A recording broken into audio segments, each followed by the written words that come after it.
Hey guys, welcome back हो गया है चैनल पर। बात करेंगे हम सबा इब्राहिम के व्लॉग के बारे में। अच्छा, इससे पहले वाला जो व्लॉग है ना, रज़ा की बर्थडे वाला, जो उसने बच्चों वाली बर्थडे की है, उस पर हम कल बात करेंगे। लेकिन फिलहाल हम नए वाले व्लॉग के बारे में बात करते हैं, गुड न्यूज़ वाले। इस गुड न्यूज़ वाले व्लॉग के अंदर ज़्यादातर कमेंट्स वो यही है कि हम देसी लोगों को एक ही मतलब पता है गुड न्यूज़ का। अब देखो, जो मुझे गुड न्यूज़ वाला मुझे लगा ना, मुझे ज़ाहिर सी बात है, इतना तो मुझे पता था कि ये कोई प्रेगनेंसी वाला नहीं है, क्लिक बैटिंग है। मुझे लगा शायद इसमें कुछ रज़ा के बारे में होगा कि हाँ, कुछ रज़ा का रिश्ता पक्का हो गया, क्योंकि वही चीज़ दिमाग में घूम रही थी, क्योंकि वो चीज़ इससे जाने से पहले बहुत ज़्यादा वायरल हो रही थी कि रज़ा का रिश्ता होने वाला है। तो मुझे लगा शायद रज़ा के रिश्ते की बात हो रही है या कुछ इस तरीके का उसके अंदर बात है। या तो रज़ा के रिश्ते, या तो फिर इसके पापा जो है वो यहीं पे रहेंगे, वो वाली बात पर। तो मुझे यही चीज़ दिमाग में आई। अच्छा, अब यहाँ पर एक और चीज़, जो उन्होंने ज़मीन खरीदी, इससे एक और चीज़ वाज़ेह हो जाती है। जो लोग ये बोलते हैं ना, जब हम बोलते हैं यार रज़ा रेहान के पापा बाहर काम करते हैं और वो इधर क्यों इस तरीके से, जिस तरीके से इनकी हालत हुई है, वो क्यों इस तरीके से रहते हैं। तो काफ़ी सारे लोगों के कमेंट्स होते हैं कि भाई उसके पापा वहाँ टैक्सी चलाते हैं, वहाँ टैक्सी चलाने वालों को इतना ज़्यादा पे नहीं मिलता है, और ये सारी बातें लिखती जाती हैं कि वो इतना ज़्यादा। बट देखो, वो ज़मीन खरीद रहे हैं। मतलब मैं एक चीज़ सोच रही हूँ कि ज़मीन खरीद रहे हो, आपने पूरे पूरे घर बना लिया, अपना ऊपर का पोर्शन बना लिया, बट आप अपने बच्चों की रिस्पॉन्सिबिलिटीज से क्यों ऐसे भाग रहे हो कि आपके बच्चे इस तरीके से पल रहे हैं कि आपके बच्चे की पूरी पूरी ज़िंदगी दाव पे लग गई। रज़ा की ज़िंदगी पूरी दाव पे लगी हुई है इस टाइम पर। वो प्रॉपर देखो, खालाएं बिल्कुल हेल्प करती है, मैं कभी इस बात से डिनाई नहीं करूँगी कि खालाएं हेल्प नहीं करती। छोटी बहनें बड़ी बहनों की हेल्प नहीं करती जब वो नई नई माँ बनती हैं, ठीक है, वो बिल्कुल हेल्प करती हैं। लेकिन हेल्प करने में और नैनी बनने में फ़र्क है। और रज़ा का जितना, आप लोग बोलते 20 मिनट के, भाई उस 20 मिनट के व्लॉग में वो पूरे दिन की क्लिपिंग दिखाती है। उस पूरे दिन की क्लिपिंग में अगर आप देखो तो 18 मिनट, 19 मिनट में बोलूँगी, रज़ा ही संभाल रही होती है वो बच्चा, रज़ा और बेटी खाला। तो ये चीज़ बहुत अजीब है। मतलब इतना ज़्यादा अगर आपकी बहन नैनी बन गई हो, तो वो उसका अपना करियर, उसकी पढ़ाई कुछ नहीं आता पता, वो मज़े से यहाँ पे रही हुई है। जैसे रेहान जा सकता था वैसे ये भी जा सकती थी। वो भी अपनी पढ़ाई को दे सकती थी कि नहीं भाई, मुझे पढ़ाई करनी है, मुझे कॉलेज जाना है। कॉलेजेस चल रहे हैं, कोई कॉलेज बंद नहीं हुआ हुआ, एग्ज़ाम्स आने वाले हैं, बोर्ड के एग्ज़ाम्स आने वाले हैं उधर, तो उसकी तैयारी करनी है। तो उससे पहले कितनी तैयारी, 1-2 महीने पहले से इतनी भरपूर किस्म की तैयारियाँ स्टार्ट हो चुकी होती है, बट नहीं, वो यहाँ पर है। अच्छा, व्लॉग उसने स्टार्ट ही किया जिसके अंदर उसने थोड़ा-सा क्लाइमेक्स दे दिया कि इस बात पे तो मैंने कहा था कि मैं खाला और खालू से पार्टी लूँगी, और उसके बाद सनी परेशान हाल में। इतना तो परेशान सबा नहीं थी इस दफ़ा जितना ये परेशान है। मतलब इस दफ़ा सबा थोड़ी-सी चिल है मौदहा आके। इतना ज़्यादा वो डिप्रेशन और एंग्ज़ायटी में नज़र नहीं है, वरना वो जितना ज़्यादा घबरा जाती थी। शायद ये है कि वो बहुत सारे लोगों से मेल-मिलाप हुआ है उसका, और फिर उसकी पूरी फैमिली यहीं पर है, तो वो बड़े चिल माहौल में है इस बार। बट इस बार सनी बहुत भागने के माहौल में है। तो ये जो लोग उसको ट्रोल करते हैं ना सबा को, कि सनी को लेके चली गई, भाई सनी की जब तक खुद की मर्ज़ी नहीं होती, कोई भी इंसान किसी को उसकी मर्ज़ी के अगेंस्ट कैसे लेके कहीं जा सकता है, और कैसे उसको इतना इतना टाइम रख सकता है। वो भी डबल क्रॉस करता है। उसको भी पता है कि मुझे सिंपैथी लेनी है, तो वो फिर ड्रामे करता है, मौदहा जाना है, मौदहा याद आ रहा है, और मौदहा से भागने की जल्दी किसको, किसी का मुँह गिर पड़ा जब टिकट नहीं हुई। उसका मुँह तो गिर ही है, चलो उसको तो समझ में भी आता है, बट इसका भी मूड गिर गया। हालाँकि अपना घर है, अपना सब कुछ है, टिकट नहीं हो पाई कन्फर्म, फ्रेंड्स हमको आज निकलना था, और भाई बोलते हैं मैं सुबह से फ्रेंड्स टेंशन में हूँ, टिकट नहीं हो पा रहा है, टिकट कन्फर्म। भाई टेंशन किस बात का, अपने घर में बैठे हो ना, तुम्हारा उधर कोई काम ना इधर कोई काम, तुम अपने घर में सुकून से बैठे हो, तुमको क्या ही मसला है। आप लोग बोलेंगे रज़ा की पढ़ाई को लेकर जरा बराबर सीरियस नहीं है वो रज़ा की पढ़ाई को लेकर, तो इसीलिए वो बिल्कुल ठीक अपने घर के अंदर बैठो। ऐसा थोड़ी को आपकी अम्मा जी बोलेंगी नहीं नहीं, तुम 1 हफ्ते का बोल कर आए थे, तुम 10 दिन रह गए हो, अभी तुम घर से बाहर निकलो, जॉब तुम जो है वो अपना करवाओ, टिकट विकेट जो तुम्हें होटल वगैरह करवाने, तुम वहाँ जाके स्टे करो, यहाँ तुम्हारा बस हो चुका है, यहाँ तुम्हारी वो बस हो। भाई तुम्हारा घर है, तुम महीना दिन रहो, तुम 2 महीना रहो, तुम्हारे माँ बाप इतने खुश है। मतलब बंदा अगर कोई ऐसे जगह पे जाता है जहाँ उसकी माँ बाप हों, और वहाँ पर अगर टिकट कैंसिल भी हो जाए, तो बंदा थोड़ा सा रिलैक्स रहता है यार। मतलब ऐसी जगहों से वापसी आने में ना आपको वो होता है कि यार चलो एक दिन और मौका मिल गया कि एक दिन और रह ले। फिर आपको 6-8 महीने आप लोग मौदहा नहीं आते हो, तो इट्स ओके। अच्छा, इधर रिज़ा ट्रोल हो रही है इस बात को लेकर कि कैसी लड़की है, उसका बाप इतनी दूर से आया है और वो अपने घर में नहीं रह रही है, और वो इधर सबा के साथ घूम रही है, फिर रही है। भाई रिज़ा से ज़्यादा तो मुझे लगता है कि रेहान के ऊपर बात होनी चाहिए कि रेहान तो चला ही गया छोड़कर। तो इनका देखो अटैचमेंट नहीं है। अब इसमें कुछ लोग कभी इनको गलत कहते हैं, कुछ लोग उनके माँ बाप को गलत कहते हैं, बट एक जब आप माँ बाप से इतने इतने साल दूर रहे हो, तो आई थिंक सो वो अटैचमेंट ख़त्म हो जाता है। अब ये लोगों को फील होता है। अब देखो, हम शादीशुदा हैं, हम एक अलग घर के उसमें जाके बस चुके हैं, बट हम अगर अपना सोचें तो हमारा जो अटैचमेंट है वो अपने माँ बाप से ख़त्म नहीं हो रहा है। लेकिन यहाँ पर एक फ़र्क है कि यहाँ पर हमारी शादी के बाद हमारे माँ बाप ने हमें दूर किया, यहाँ शादी से पहले ही उनके माँ बाप ने उनको दूर कर दिया है। शायद ये एक वजह है जब आपके माँ बाप से आपकी अटैचमेंट बिल्कुल ही ख़त्म हो गई हो। बट हाँ, अटैचमेंट नहीं दिखती है लास्ट टाइम तो जब रिज़ा के फादर आए थे तब तो बहुत ज़्यादा रिज़ा ना घबरा रही थी, ऐसा लग रहा था जैसे वो किसी अनजान से मिल रही है, इस तरीके की। इसके थंबनेल पे बड़ी बात हो रही है सबा इब्राहिम के, जिसके अंदर उसका खालू जो उसको जिस तरीके से गले लगा रहे हैं, उस पर भी बड़ी बात हुई है कि क्या ये इस तरीके से सब कुछ जो करती है ये सब कुछ राइट है as a Islamic point of view से। तो उसके थंबनेल को भी बड़ा डिस्कशन बनाया गया है कि खालू बहुत वियर्ड तरीके से उसको गले लगा रहे हैं, बट हाँ उसने वो जानबूझ के लगाया है कुछ इसी तरीके से ताकि वो लगे कि हाँ यार कुछ गुड न्यूज़ है। तो कुछ लोगों का कहना था कि भाई तुम जब खाला से गले मिल रही थी तुम वो वाला थंबनेल लगा लेती। बट पता नहीं है यार, ये ज़्यादातर क्लिक बैटिंग ही होती है। अब मैं क्लिक बैटिंग के ऊपर इसलिए ज़्यादा नहीं बोलती हूँ कि क्लिक बैट हर कोई करता है। यूट्यूब के बहुत बड़े-बड़े क्रिएटर्स देखे हैं जो क्लिक बैटिंग पर कर रहे होते हैं, तो वो जानबूझ के ही ऐसे थंबनेल और इस तरीके की चीज़ें लिखती है ताकि लोग अट्रैक्ट हों, लोग उसको क्लिक करें, क्योंकि क्लिक होगा तो व्यूज़ मिलेगा तो डॉलर मिलेगा, यही वाला सीन है। अच्छा जी, इसकी अम्मी की तबीयत ठीक नहीं थी, इसकी अम्मी को लेकर वो हॉस्पिटल वगैरह गए कि अम्मी बीमार हो गई है। उसके बाद फिर ये बताती है कि हैदर का खाना ख़त्म हो गया है तो सनी देखने के लिए गए। मतलब हैदर नॉर्मली अगर आप देखो तो वो खिचड़ी और ये सब खा रहा है। हैदर ऐसा क्या अनोखा खाना मिल रहा था जो ये इतने परेशान हो गए थे? मतलब ठीक है भाई, एक बच्चा जो अभी जिसने स्टार्ट किया है वो तो ज़्यादातर फ्रूट्स और फ्रूट्स की प्यूरी और अपना खिचड़ी और इन्हीं सब पर ज़्यादा होता है। ठीक है यार, बच्चा है, मतलब सर्वाइव कर सकता है इन सारी चीज़ों पर। ठीक है, बच्चा कुछ अलग खाता है जो शायद यहाँ मिलना मुमकिन ना हो, लेकिन मुंबई में मिलता हो, बट ठीक है, वो बच्चा अगर चाहे तो सर्वाइव हो सकता है इन सारी चीज़ों पर, कोई इतना बड़ा इशू नहीं है। अच्छा जी, कल मैंने एक पॉडकास्ट बनाया था जहाँ पर एक कमेंट ये था कि आप रोहान को ऑटिज़्म से मिला रही हो, ये कहीं से भी राइट नहीं लगता। दरअसल क्या हुआ है, रोहान की बात करते-करते ही मैंने ऑटिज़्म वाली बात स्टार्ट की, जिसका कोई मतलब नहीं है कि रोहान को ऑटिज़्म, बल्कि मैंने यही कहा है कि देखो प्रीमैच्योर बच्चे होते हैं, वो अक्सर लेट ग्रोथ होते हैं, बट उस लेट ग्रोथ को भी आपको एक्सेप्ट करना पड़ता है। प्रीमैच्योर बच्चे को मुझे लगता है, क्योंकि मैंने खुद एक प्रीमैच्योर बच्चा पाला है, तो मुझे पता है कि उस पर आपको फ़ोकस, आपको शायद पालने में ज़्यादा जो है वो मेहनत करनी पड़ती है। कुछ चीज़ों में वो बहुत ज़्यादा तेज़ होते हैं और कुछ चीज़ों में हमें उनको समझना पड़ता है, लेकिन बात यही होती है कि हमें हर एक चीज़ को एक्सेप्ट करना पड़ता है। हम कभी-कभार लेट ग्रोथ बच्चों को भी एक्सेप्ट नहीं कर पा रहे होते, तो ये कह रहे होते हैं कि वो नॉर्मल नहीं है, वो नॉर्मल बच्चों की तरह नहीं मिलते, तो बात सारी ये है। आप शोएब इब्राहिम और दीपिका को देखो, तो वो डेस्परेट है ये दिखाने के लिए कि नहीं-नहीं सब कुछ बेहतर है, सब कुछ ठीक है, और फ़िल्टर लगा-लगा के अपने बच्चे को दिखाते हैं, जिसके बाद जब वो लोगों के दूसरे कैमरे से आता है, तब वो लोगों को उसको अलग नज़रिए से देखना शुरू कर देते, तब लोगों को लग रहा होता है यार ये वो रोहान तो नहीं है। मतलब एक्सेप्टेंस होनी चाहिए, मुझे ये लगता है। बाकी ऑटिज़्म एक अलग चीज़ है, मैंने पूरी इस पर डेडिकेटिंग पॉडकास्ट बनाई हुई थी जहाँ पर मैंने ऑटिज़्म डिस्कस किया था, और जब से मैंने ये पॉडकास्ट बनाना स्टार्ट किया ना, तब से मेरे 2-3 सब्सक्राइबर्स ऐसे हैं जिनके बच्चों को ऑटिज़्म है। वो मुझसे ये सब कुछ जब डिस्कस करते हैं तो वो बताते हैं कि उनके ऑटिज़्म बच्चों किस तरीके से रिएक्ट करते हैं, किस तरीके से, नहीं कितनी एज में उनको ऑटिज़्म पता चला। तो ये सारी चीज़ें वो लोग बताते हैं, तो ऑटिज़्म एक डिफरेंट चीज़ है। हाँ, रोहान को कुछ लोग ये बोलते हैं वो लेट ग्रोथ है, इट्स ओके, लेट ग्रोथ कोई बीमारी नहीं है, कुछ ऐसा नहीं है, लेट ग्रोथ है, इट्स ओके, अक्सर बच्चे होते हैं। और अक्सर बच्चे प्रीमैच्योर ना भी हो तो बहुत सारे बच्चे ऐसे होते हैं जो ज़िंदगी बड़े सुकून से गुजारना चाहते हैं, उनको नहीं करना ये हल्ला गुल्ला, उनको नहीं जो है वो अपनी उम्र से बड़ा दिखना, वो ठीक है, वो खुश हैं। मैंने तो उधर बात की है कि बच्चा किस किस्म से ट्रोल हो रहा है, इवन उसके कद को लेके ट्रोल किया जा रहा है। अगर मैं आपको उन कमेंट्स के बताऊँ ना, जहाँ पर वो कमेंट्स जो किए जा रहे हैं कि उसका कद छोटा है, उसका सर बड़ा है, इस तरीके के कमेंट्स किए जा रहे हैं उस बच्चे को लेकर, तो मैंने तो उस बच्चे के सपोर्ट में ही वीडियो बनाई और सपोर्ट में ही बात की कि यार मतलब वो बच्चा ट्रोल होने के लिए नहीं है और ना ट्रोल करना चाहिए उस बच्चे को। बच्चे की कोई गलती नहीं है, अगर माँ बाप उसको कैमरे पे ला रहे हैं, उसमें उस बच्चे का क्या कसूर है? अच्छा, ये मुझे कभी-कभी लगता है कि ये जानकर भी अपनी माँ को ट्रोल करवाती है, पता है क्यों? जैसे कि अभी इसको पता है कि इससे पिछली वाली क्लिप में ये दिखाया कि उसकी अम्मी बीमार है और वो हॉस्पिटल लेके गई है। नेक्स्ट क्लिप में इसने ये दिखाया कि अम्मी देखो कबाब पराठा, और कबाब पराठा कौन-सा? आलू का पराठा विद कबाब।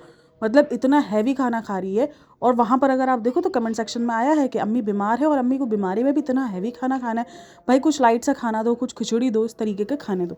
अच्छा, फिर उसके बाद ना वो खाना बनाने के लिए गई, कोरमा बना रही थी वो, तो कोरमे के टाइम पर ये हुआ कि उसने चिकन वगैरह बताई कि चिकन वगैरह धुली हुई पड़ी हुई है। 1-2 कमेंट्स भी थे इस बात को लेकर कि चिकन कोई और धो ले, प्याज कोई और काट ले, उसके बाद फिर चमचा हिलाने को ये लोग खाना बनाना बोलते हैं।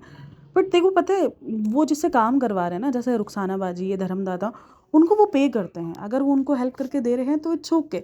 बात सारी होती थी कि ये लोग पहले अपना सारा क्रेडिट ले लेते हैं, अब ये क्रेडिट नहीं लेते, अब ये लोग बता देते हैं। इस व्लॉग में चलो सबा ने नहीं बताया, बट अदरवाइज व्लॉग में वो बता देते हैं, जो कि ठीक है भाई। अगर आप किसी से हेल्प ले रहे हो, अगर आप इतना कमा रहे हो, इतनी मेहनत कर रहे हो, अगर आप अपनी ज़िंदगी में आसानियाँ ला रहे हो, तो इट्स ओके। बंदा कमाता है इसके लिए ही, अपनी ज़िंदगी में आसानियाँ लाने के लिए।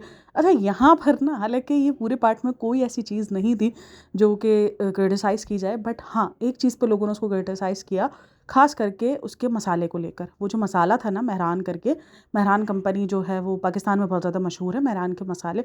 तो उस मसाले को लेकर, अच्छा, वहाँ पर इसने ये डिस्क्लेमर दे दिया था कि बाजी जो है वो सऊदीया से लेकर आई है। अच्छा, सऊदीया में मिलते हैं मसाले, सऊदी दुबई दोनों जगह पे ये मसाले मिलते हैं।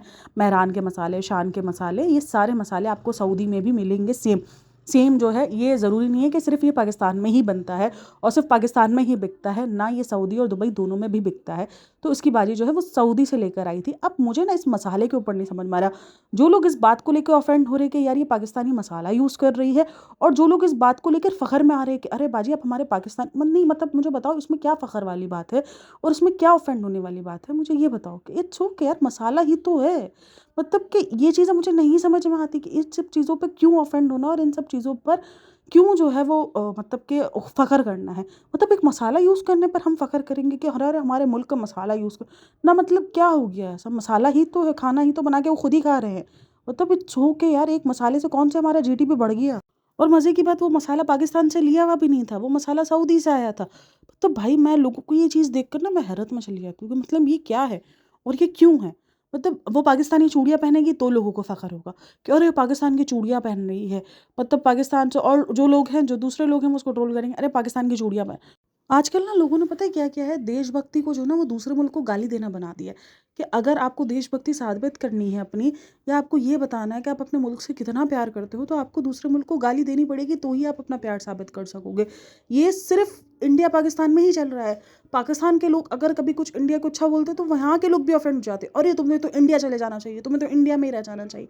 और अगर इंडिया के लोग पाकिस्तान, तुम्हें पाकिस्तान में, आई नो कि यहाँ पे सियासी इख्तलाफात है, बड़े मसले रहे हैं हमारे बीच में, लेकिन आप कैसे इन सारी चीज़ों से ये बात साबित कर सकते हो कि कोई अपने मुल्क से अगर किसी को प्यार जताना है, या किसी के मुल्क का प्यार देखना है कि वो कितना अपने मुल्क को प्यार करता है, कि वो कितना दूसरे वाले मुल्क को गाली दे रहा है। अच्छा, इतना ऑफेंड ना तो मैंने उन लोगों को भी नहीं देखा है जो उस वक्त मुल्क से अलग होकर आए हैं। मैंने आप लोग को बहुत बार बताया था कि मेरी नानी जो है वो 1965 की जंग में उधर इंडिया छोड़कर यहाँ पाकिस्तान आई थी, ठीक है। तो पाकिस्तान आने, मतलब वो भी इतना ऑफेंड नहीं होती इस बात को लेकर। उन्होंने बहुत कुछ खोया है उस दरमियान, जाहिर सी बात है, एक जंग का माहौल था, तो वहाँ पर इंसान बहुत कुछ खो कर आता है, बहुत कुछ छोड़ कर आता है। अपना पूरा परिवार वहाँ छोड़ कर आई, अपने पूरे रिश्ते वहाँ छोड़ कर आई, अपना बहुत कुछ वहाँ छोड़ा, सब कुछ छोड़ कर आई, बट लेकिन वो भी उतनी ऑफेंड नहीं है। मैंने उनको कभी नहीं देखा कि कभी वो अगर इंडिया के बारे में बात कर रही हो तो उनके चेहरे पर कोई ऐसी हकारत वाली चीज़ हो या कोई नफ़रत वाले आसार हो। ना, वो बड़े प्यार से बात करती है, वो अपनी वहाँ की यादें जब भी मुझे बताती है, बड़े प्यार से बताती है कि हमने वहाँ वो वक़्त गुज़ारा। जब वो वहाँ से निकलने का ज़रिया बताती हैं, जब वो इस बीच का मतलब बताती है कि उस बीच-बीच क्या हुआ, तो उनके चेहरे पे दुःख होता है, नफ़रत नहीं होती है, उनके चेहरे पर वो दुःख दिखता है। अच्छा जी, बोल रही है कि मैं रील भी बना रही हूँ और मैं यूट्यूब पे भी दिखा रही हूँ कि मैं ही बना रही हूँ, क्योंकि जर्दे के टाइम हुआ तो काफ़ी सारे कमेंट्स थे कि जर्दा तुमने नहीं बनाया, जबकि इंस्टाग्राम पर उसने रील अपलोड की थी जहाँ पर जर्दा वही बना रही थी। तो वो बोलती है कि जो लोग हैं ना वो यकीन नहीं कर रहे। मतलब मुझे बताओ एक चीज़, आपने खुद ही 4-3 सालों के अंदर, 3 सालों 2 साल तक तो उसको खाना पूरा बनाना आता था, 3 सालों में आप लोगों ने लोगों के दिमाग में मार मार के डाली है कि मुझे खाना बनाने नहीं आता, मुझसे गलती हो जाती है, मुझसे कोई चीज़ ठीक नहीं बनती, इस जर्दे का आपने हलवा बना दिया है बहुत बार। तो कैसे लोग यकीन करेंगे, मुझे ये बता दो, इसमें लोगों की किधर गलती है? बेचारे लोग बेवजह का पिसते हैं, बोलते हैं लोग यकीन नहीं करते। बहन कैसे करेंगे? तुमने 3 साल में लोगों के दिमागों में ये डाल दिया है कि तुम्हें खाना बनाने नहीं आता है, तुमसे खाना खराब हो जाता है क्योंकि तुम्हारी कढ़ाइयों में मसला है, तुम्हारे हाथ में मसला हो जाता है, कभी तुम्हारे चमचे में मसला हो जाता है, कभी उन चावलों में मसला हो जाता है जिन चावलों से तुम खाना बनाती हो, कभी उस चिकन में मसला हो जाता है जिस चिकन को तुम बनाती हो। तो जब तक मसले, तुमने एक खाना तुमने 3 साल में परफेक्ट नहीं बनाया और अचानक से तुम्हारा जर्दा इतना परफेक्ट निकल कर आ जाएगा, तो लोग कैसे डाउट नहीं करेंगे? बहन ये दस्ते में तो इसलिए बोलती है कि आज मैं रील भी शूट करूँगी। अच्छा, किसी ने ये चीज़ नोटिस की, जब से रिज़ा का पेज बना है, मतलब ये कुकिंग टाइप का, जब से वो रिज़ा जो है वो कुकिंग टाइप की वीडियोस बना रही है और उसकी वीडियोस को बहुत पसंद किया जा रहा है, तब से सबा ने भी अचानक अपनी कुकिंग स्किल्स दिखाना शुरू कर दिया। अचानक से ऐसा लग रहा है जैसे वो बहुत बड़ी बड़ी कुक है, बड़ी वाली कुकर है। अपने इंस्टाग्राम की रील्स वो शूट कर रही है, पहले भी जर्दे वाली रील जिसके अंदर उसने परफेक्ट जर्दा बनाया, और अभी भी कोरमे वाली रील है। बोलते हैं मुझे प्राउड फील हो रहा है कि मैंने इतना अच्छा जर्दा बनाया है। अब यहाँ पे ना मैं थोड़ा सा इधर एडिशन देना चाहूँगी। खाना बनाना हर एक इंसान को आना चाहिए, चाहे वो मर्द हो चाहे वो औरत हो, क्योंकि खाना ना एक मतलब ज़रूरी चीज़ है। आपको ज़िंदगी में कुछ आए ना आए, मुझे लगता है खाना बनाना, एक बेसिक खाना बनाना आपको आना चाहिए। क्योंकि बीच में जब लॉकडाउन हुआ था ना, तब मैंने बहुत सारी मतलब एक्ट्रेस के वो देखे थे, इंटरव्यूज़ देखे थे, जहाँ पर उनको बिस्किटों पे गुज़ारे करने पड़ गए थे। मैंने क्रिस्टल डिसूज़ा का देखा था, उसने बोला मैं 2 महीने बिस्किट्स पे रही हूँ। तो ये कोई प्राउड वाली चीज़ नहीं है कि आपको खाना बना, मतलब ये तो एक आपकी ज़रूरत की चीज़ है। आप हर एक चीज़ का मतलब कर सकते हो, इधर-उधर कर सकते हो। एक आपको अपनी हाइजीन, अपने घर की थोड़ी साफ-सफाई और एक खाना बनाना, और ये कोई जेंडर की बात नहीं है कि सिर्फ़ औरत को ही आना चाहिए। ना भाई, मर्द को भी आना चाहिए। क्यों भाई, एक खाना तो ऐसी चीज़ है जो आपको रोज़ ही चाहिए, और तीनों टाइम चाहिए, 3 नहीं तो 2 टाइम तो चाहिए ही चाहिए। 1 टाइम तो चाहिए ही चाहिए। आप सुबह में बिस्किट और चाय बिस्किट पे गुज़ारा कर सकते हो, बट 1 टाइम का खाना तो आपको चाहिए। तो जो बेसिक खाना होता है वो हर किसी को आना चाहिए। ये लोग ना, इन्होंने अलग ट्रेंड शुरू कर दिया। ये कोई चीज़ परफेक्ट बना दें, उसके बाद गुरूर कर रहे होते हैं। भाई शर्म से डूब मरने वाली चीज़ है कि तुम्हें 36 साल में भी खाना बनाने सही नहीं आता। बुरे बोलती है कि जिसको यकीन नहीं करना उसको मुझे यकीन दिलाना भी नहीं है। बहन, मतलब 3 साल में तुमने इतनी मुश्किल से मार-मार के लोगों को ये इस बात का यकीन दिलाया कि तुम्हें खाना बनाने नहीं आता, तुम खाना बनाना नहीं जानती। अभी तुमने अलग किस्म का रोला डाला हुआ है कि जिसको यकीन करना है करे, जिसको नहीं करना नहीं करे। बहन क्या होएगा रे बाबा! इसको खाना बनाने आता है, और बिल्कुल अच्छा खाना बनाने आता है। क्योंकि मैंने उसको बहुत शुरू से फ़ॉलो किया हुआ है, इसलिए मुझे अच्छे से पता है कि वो खाना बहुत अच्छा बनाती है। और खाना ना बनाना ना, ये आजकल लोगों ने एक ट्रेंड बना दिया। खाना ना बनाना एक प्राउड की बात है। उससे लोगों को लगता है कि हम बहुत छोटे लगते हैं, और यही चीज़ है। तो सवा जी, इसमें ऑडियंस की गलती नहीं है। आपने ये चीज़ खुद ही बताई है कि आपको खाने बनाने नहीं आते। जब आप ऐसे अचानक से एक परफेक्ट ज़र्दा लोगों के सामने रख दोगे तो लोग कैसे यकीन करेंगे? और फिर उसके बाद तवांगड़ी मारे, जिसको यकीन करना है करे, जिसको नहीं करना नहीं करे। अच्छा, अगर आप उसका कमेंट सेक्शन उठाओ ना, तो लोगों का यही है कि गुड न्यूज़ से हम यही समझे कि बेटी खाला प्रेग्नेंट है, और कुछ लोग फिर इस चीज़ पर डिबेट कर रहे हैं। अरे ये तो समझो 2 हफ्ते पहले खालू आए हैं, कैसे प्रेग्नेंट हो सकते हैं? मुझे उन लोगों पे हैरत हो रही है जो इस गुड न्यूज़ के थंबनेल को ये समझे कि बेटी खाला प्रेग्नेंट है। मतलब क्या ही यार, तुम लोगों को उसका पता नहीं। मतलब अब तो बंदा ना, कहते हैं ना कि एक इंसान की नस-नस से वाकिफ़ हो जाता है। इन ब्लॉगर्स की नस-नस से वाकिफ़ हो जाना चाहिए कि ये सिर्फ़ क्लिक बैटिंग है। ऑब्वियसली अंदर कुछ और है। प्रेगनेंसी गुड न्यूज़ नहीं है। और देख लो, पिछले 2 व्लॉग पहले जो चीज़ें उससे ख़राब हो रही थी, 2 व्लॉग नहीं 4 व्लॉग पीछे चले जाओ, आज वो सारी चीज़ें परफ़ेक्ट बन रही है। कोरमा बिल्कुल परफ़ेक्ट बना है। बिल्कुल हर एक चीज़ एक्यूरेट हुई है। तो कैसे ये सब अचानक आ गया? नहीं, आता है उसको। वो सारे ड्रामे थे, अब उसको थोड़ा-सा ट्रेंड चेंज करना है। मैंने कहा ना, उसको इंस्टाग्राम पे रेसिपीज़ अपलोड करनी है, इसलिए उसको परफेक्ट रेसिपीज़ देनी पड़ेंगी, वरना उसकी रेसिपीज़ अपलोड नहीं हो सकती। अगर ये इस तरीके से ब्लंडर करेगी, तो वो ब्लंडर सिर्फ़ उधर तक रह सकते हैं, यूट्यूब तक रह सकते हैं, बाकी इंस्टाग्राम पर उसको परफेक्ट रेसिपीज़ देनी है। तो वो इसीलिए परफेक्ट रेसिपीज़ अब निकाल रही है। अब देखो, सब कुछ परफेक्ट बन रहा है, कुछ नहीं ख़राब हो रहा, किसी में कोई मसला नहीं है। तो मुझे लग रहा है, अगर मौदाह में खाना बनाने में मसला नहीं, फिर बहन आप मौदाह ही रहकर खाना बनाओ आराम से। मौदाह में शायद सबको आपको सारी चीज़ें असली मिल रही है, जिसकी वजह से आपके खाने में गड़बड़ नहीं हो रही है। मुंबई में शायद आपको मिलावटी मिल जाती है, जिसकी वजह से आपके खानों में बहुत गड़बड़ हो जाती है। तो यहाँ के बर्तन, यहाँ की चीज़ें, यहाँ का पानी, यहाँ के चावल सब बिल्कुल एक्यूरेट है। तो फिर आप यही स्टे करके आपके परफेक्ट खाने बनाओ बहन। अच्छा, इस व्लॉग में ना काफ़ी सारे ऐसे लोग भी हैं जो पहली बार व्लॉग देख रहे हैं, काफ़ी टाइम बाद व्लॉग देख रहे हैं। तो वो लोग लिख रहे हैं कि हमें लगा बेटी खाला प्रेग्नेंट है, तो लोग उसमें नीचे उनको चिल्ला रहे हैं ये कह के कि भाई देखो तो सही, खालू 2 हफ्ते बाद आया है, खालू 2 हफ्ते पहले आया है, कैसे प्रेग्नेंट हो? 2 हफ्ते भी नहीं, 1 हफ्ता ही हुआ है मेरे ख्याल में। वो कैसे प्रेग्नेंट हो सकती है, ये वो। तो लोग नीचे लिख रहे हैं हमें नहीं पता था, हम नहीं जानते। तो भाई वो जो चीज़ उसको करनी थी वो उस चीज़ में कामयाब हो गई है। क्लिक बैटिंग उसको करनी थी, उसने कामयाबी हासिल कर ली क्लिक बैटिंग में। अच्छा जी, फिर कौरमे की रेसिपी वगैरह बन रही होती है, और इसी दरमियान वो गुलाब जामुन लेके जाती है। ये एक तो हर बार होता है कि इस बार अम्मी खा लो, इधर जाकर आप फिर छोड़ देना। मतलब कि बाहर अगर उस पे भी घूमने के लिए भी गए हुए होते हैं ना, सिर्फ गाड़ी में भी, तो ये बोलती अम्मी अभी खा लो, बस घर जाके छोड़ देना। तो अभी मौदा आए हुए हैं, तो बोलती बस अम्मी अभी मीठा खा लो, बस मुंबई जाके छोड़ देना। बट छोड़ने का कब है ये तो दसो, ये दस तो पहले। अभी घर जाएंगे तो फिर इसकी बर्थडे का हो जाएगा, फिर ये लोग विला जाने का सोच रहे हैं, क्योंकि शिव इब्राहिम ने बात कही है कि अब हम प्लान करते हैं सब एक साथ कहीं घूमने पे जाने पर, यानी अभी जो बर्थडे आ रही है सबा की, तो उस पर हम सब सोचते हैं। तो अभी ये विला चले जाएंगे। तो मसला ये नहीं है कि आप लोग मीठा खा रहे हो, मसला ये है कि आप लोग हर बार ये मीठा खाते हुए बस ये बोलते हो, मतलब खुद किसको दे रहे हो? दो सब्सक्राइबर्स को दिलासा दे रहे हो कि बस अब हम मीठा नहीं खाएंगे, या खुद को दिलासा दे रहे हो? तो बहरहाल मीठा आया हुआ था, तो वहाँ पर बेटी खाला नमाज़ पढ़ रही होती है उस टाइम पर, बट वो इतनी ज़ोर-ज़ोर से बोल रहे हैं। पूरी-पूरी ना कन्वर्सेशन चल रही है। अगर नमाज़ पढ़ रहे हो ना, तो उस टाइम पर अगर कोई इतनी ज़ोर-ज़ोर से बात कर रहा हो, तो वाक़ई आप ना चीज़ें भूलना शुरू कर देते हो। हालाँकि नमाज़ की आपको आदत है, सब कुछ आपको याद है, बट फिर भी आपके दिमाग में से ना चीज़ें हटना शुरू हो जाती है। आपका दिमाग जो है, वो थोड़ा-सा इधर-उधर होना शुरू हो जाता है। तो आई थिंक सो ये एक रिस्पेक्ट भी होती है, और जो नमाज़ पढ़ रहा है, उसको बीच में तंग ना हो, वो चीज़ भी ध्यान रखनी पड़ती है। तो बेटी खाला नमाज़ पढ़ रही थी, और वो उधर ही शोर-शराबे कर। अच्छा जी, जब ये प्याज़ डाल रही होती है ना, तब ये कहते हैं इससे मुझे ना सबसे ज़्यादा डर लगता है। क्यों बहन? प्याज़ बाहर आकर वापस चिपट जाएगी। ही, मतलब प्याज़ ही तो है और क्या है? चलो एक पानी वाली चिकन होती है तो समझ में आता है कि वो उड़ता है उसमें से, बट प्याज़ में तो कुछ भी नहीं उड़ा होता, वो तो बेचारी नॉर्मल अंदर जाके खुद ही फ्राई होना शुरू हो जाती है करीब। अच्छा, एक और कमेंट बहुत ज़्यादा था कि नानी को इस बार लेके जाना मौदहा, मुंबई में सॉरी मुंबई लेके जाना, मौदहा नहीं रख के जाना, मौदहा में बहुत ज़्यादा सर्दी है और उनके घर जिस तरीके से दिखाया गया है उस घर में किसी भी किस्म की मतलब कोई भी ऐसी सहूलत नहीं है जहाँ पर वो सर्दी से बच सकें। और मौदहा में कहा जाता है कि बहुत ज़्यादा ठंड पड़ती है और काफ़ी सारे लोग अब इस डिबेट में पड़ जाते हैं कि बेटे को करना चाहिए, बेटी को करना चाहिए। भाई मिल के एक माँ को संभालना चाहिए, यहाँ बेटा और बेटी वाला सीन नहीं है। यहाँ यही है कि एक माँ को ज़रूरत है इस टाइम पर, एक माँ के पास अब कुछ भी नहीं बचा है। ठीक है, गलतियाँ हुई होंगी, कुछ ऐसी गलतियाँ हैं माँ बाप की भी होती हैं, कोई नहीं, लेकिन एट द एंड माँ बाप का यार बच्चों का फ़र्ज़ बनता है माँ बाप को संभालना, उनको सपोर्ट करना इस एज में आकर। अच्छा जी, इसके बाद ना बड़े पापा और बड़ी अम्मी मिलने के लिए आए थे, तो वो लोग मिल के गए हैं, वो लोग अम्मी को भी देखने के लिए आए थे और ये लोग जा रहे हैं। तो अब बड़े पापा और बड़ी अम्मी जब भी आते हैं ना तब यही सवाल उठते हैं कि ये तो बहुत ज़्यादा अगेंस्ट है, ये कैसे हो सकता है भाई, पैसा बहुत बड़ी चीज़ है, फेम बहुत बड़ी चीज़ है, अच्छे अच्छे घूम जाते तो ये क्या सारी चीज़ें हैं। तो खैर बहरहाल खेल गए हैं वो बड़े पापा और बड़ी अम्मी भी। फिर उन्होंने मुलाकात वगैरह की और उसके बाद जब ये लोग चले गए तो सनी ने कहा कि मैंने उसको कल ही बोला कि अब तुम पाव नहीं खाना, तो वो पाव लेकर आए हैं इतने सारे। तो बोलती है मैं वैसे भी मना करती हूँ, मैं इन सारी चीज़ों को प्रमोट नहीं करती हूँ बहन, तुम दिन में मतलब इससे पहले जब दिल्ली वाले व्लॉग्स हुए थे उसके बाद 3 व्लॉग्स इनके पाव पे चले हैं और ये लोग कह रहे हैं हम इन चीज़ों को प्रमोट नहीं करते। भाई इससे ज़्यादा प्रमोशन और क्या हो सकती है कि तुम पूरे पूरे व्लॉग्स बना रहे हो पाव के नाम पर। तो बोलिए मैं मानती हूँ मैदा होता है और वो अनहेल्दी होते हैं, लेकिन फिर भी जहाँ आओ उस जगह की मतलब चीज़ें खाओ बहन, मतलब क्या ही कहूँ। और उसके बाद फिर बता रही होती है कि मेरा ना ये सूट बहुत ज़्यादा टाइट था, इस बात का गवाह कृष्णा भी। मतलब तुम ये सारी चीज़ें क्यों अजीब-अजीब सी बोलती हो? तुम्हें पता है कि तुम इन सारी चीज़ों पर ट्रोल होगी, बट फिर भी तुम इन सारी चीज़ों पर जो है वो बात करती हो। इस बात का गवाह कृष्णा भी था कि मुझे ये सूट कितना टाइट है। भाई तुम सीधा सिंपल बोल देती कि ये सूट इतना टाइट था, तुम्हें गवाहों की क्यों ज़रूरत थी? तो उसके बाद बोलती है कि मुझे देखो अब ये सूट ढीला हो गया है। मतलब ठीक है बहन, अब क्या बोल सकते हैं।